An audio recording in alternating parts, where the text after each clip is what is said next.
Another scorcher in northern Spain with temperatures soaring to above 30 degrees Celsius. It was going to be another testing day in the saddle. This was the day's profile, a total of 166.7 kilometres to cover.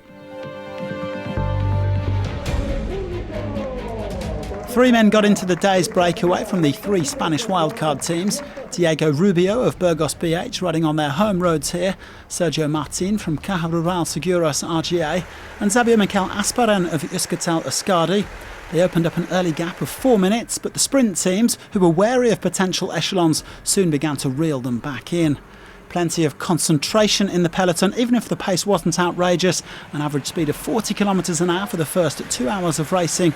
The bunch just playing a bit of cat and mouse with the three escapees as their advantage dropped to around 2.5 minutes. The heat still a big factor in these early stages, with the riders taking on plenty of fluids. The wind, on the other hand, wasn't as strong as some teams had been expecting. Lots of fighting for position in the peloton, though. At one point they had the breakaway in their sights, with the gap dropping to under 30 seconds. Some riders would also have been thinking of the bonus seconds available at the intermediate sprint, just 17k from the finish line. With 60k remaining, Alpecin Fenix put in a dig. Jumbo-Visma and Groupama FDJ also in the mix. And the bunch stretching out as they swung to the right, but there still wasn't enough wind for any echelons. As they approached the final, the breakaway splintered. Rubio dropping Asparen and Martin, who would soon be swallowed up by the bunch. 30-year-old Rubio on course for his third combativity award at La Vuelta.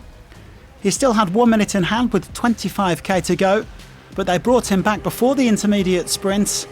Plenty of riders chasing the points and the bonus seconds, with Astana Premier Tech leading out for Alex Aranburu. Into the final 10k with the peloton still together but lined out. The pace seriously high on the run into Burgos, and that would have unfortunate consequences. Oh, big crash here. A load of riders have hit the deck. Just looking down to see who's here. Lotto Soudal, one rider down, also a Bora rider down. Most of the sprinters avoiding that spill as they hurtled towards the finish line.